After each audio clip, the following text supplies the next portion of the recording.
The Harry Potter show just got some huge news. Just a few days ago, the Harry Potter fandom was sent into a collective frenzy when a rumor circulated that the new HBO series would feature a narrator and British actor Tom Turner. This of course sparked the controversy on whether or not this was a good thing or potentially a disastrous choice that would undercut the actors and potentially ruin the immersion. Now, all of the arguments and speculation happened was all for nothing. So we're going to be diving into that news. We also got confirmation that Warner Brothers is going to be at CCXP, where we could get some major reveals. And we're also going to talk about the casting of the Dark Lord Voldemort in this new show. We have a lot to cover, guys, so check the chapters for easy viewing, and let's dive in. This brings us to our first bit of news, and this is according to Wizarding World Direct, where they stated that they are now filming some scenes involving portraits interacting with students for the Harry Potter TV series. And according to an insider, filming in Diagon Alley finished in September, and they are now fully at Hogwarts Castle. So the shift in location signals a pretty big milestone. The Diagon Alley shoot laid the groundwork for the series' broader scope, and now that Hogwarts has taken over as the primary setting, all of the leaks and stuff might be going a little bit dry now that they're at Hogwarts. But it also tells me that the production is actively moving forward, which I think is awesome. So all of the narrator craziness started when the entertainment blog Redanian Intelligence reported that British actor Tom Turner was listed as a narrator for the Harry Potter series on his official CV. Now, as I mentioned, this update sent the entire fan base into,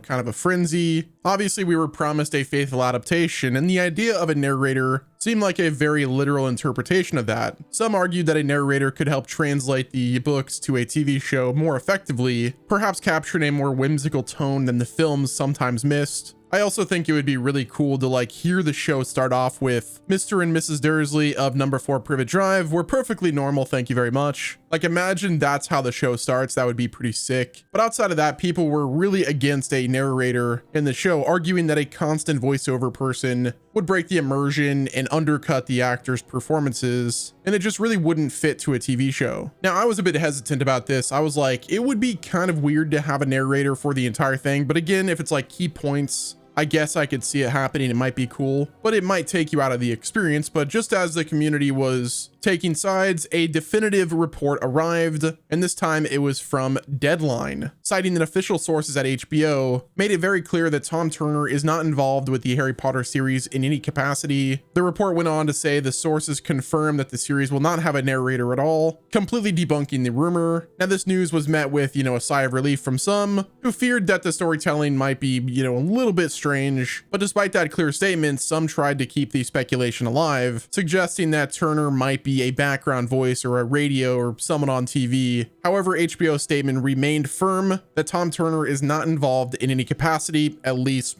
not yet. So that kind of makes the rumor officially dead, at least at this point. Now, this confirmation that the show will not have a narrator tells me that they have a commitment to immersion and a more cinematic, show us, don't tell us approach, which I think is much better than the narrator approach. So now with the narrator drama behind us, the attention is now shifting to CCXP, which is a massive Comic-Con-like experience in Brazil this December. It was confirmed that Warner Brothers Discovery will be at this event and have a significant presence at the event, which is one of the largest festivals for pop culture in the world. This event is a perfect opportunity and perfect venue to give us, news and updates for the Harry Potter TV series. The possibilities of it are pretty endless. We could get our first look at the cast in full costume, which that reveal will be absolutely groundbreaking once it drops. Seeing Dominic McLaughlin as Harry, Alistair Stout as Ron, and Arabella Stanton as Hermione in their Hogwarts robes would be a perfect end of the year type situation. That is, if the schedules and stuff align for it. Now, we might instead be treated with a behind the scenes, featurette or some sort, giving us a glimpse of some of the sets that haven't leaked already. I also think this is a good opportunity for the showrunner, Francesca Gardner, and director Mark Mylod to kind of discuss their vision for the series with all of those fans. Given that the production has been underway for several months, it's very possible that they do have some footage to share. Potentially a short teaser trailer would be enough to, hold me over for the next year. Warner Brothers knows that the entire world is watching, and CCXP provides them a good platform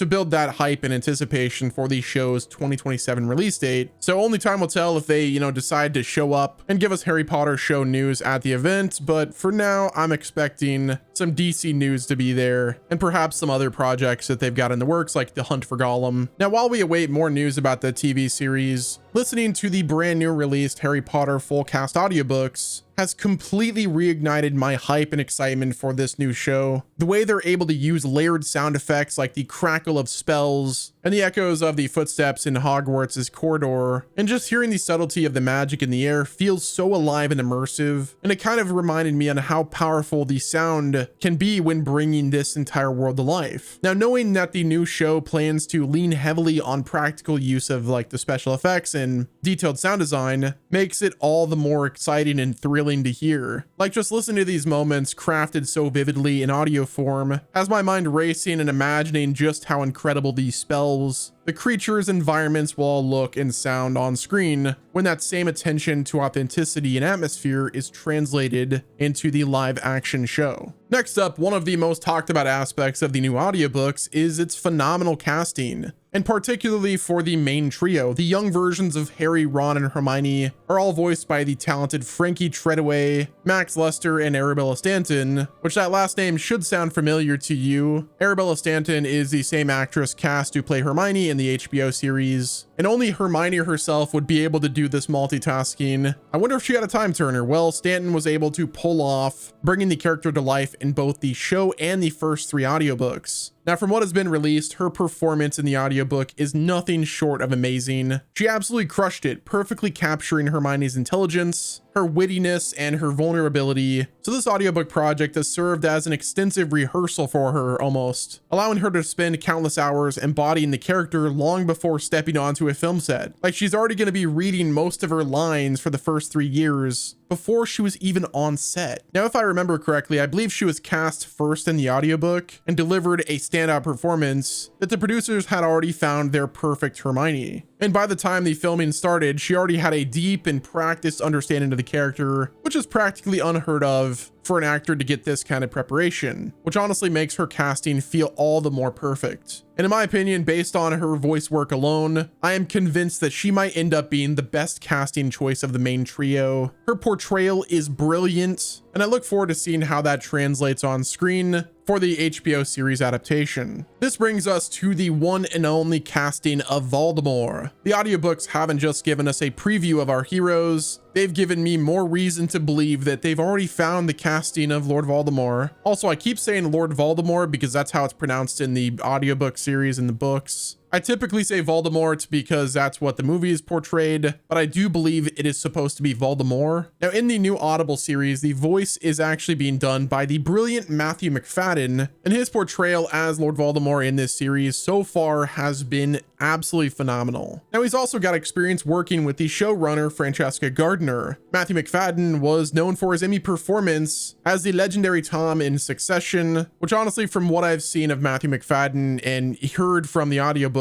and the various snippets online, that he certainly has the range to play a villain who is both terrifying and tragically human. But I believe that Matthew McFadden might be our Voldemort in the show. If you've heard his voice, it is chillingly effective. It gives a different take on Voldemort than we're used to with Ralph Fiennes. Like, just hearing his voice in the audiobooks and, looking at his visual appearance, I think that he has the ability to play Voldemort, but also give a completely different take on the character. In an interview, Matthew McFadden mentioned that the director and the audiobooks constantly push him to make his voice higher and colder, which is more in line with the book's description, showing the production's commitment to, book accuracy. And again, not to mention the connection to Gardner and Mylod, I think they've already found themselves their Voldemort, and only time will tell if it will be Matthew McFadden or not. But that's going to wrap it up with this video, guys. Let me know what your thoughts are down in the comment section. Hit the like button if you enjoyed, subscribe with your noties on, and until next time, this has been Wes, and I will talk to you guys on the other side of the world.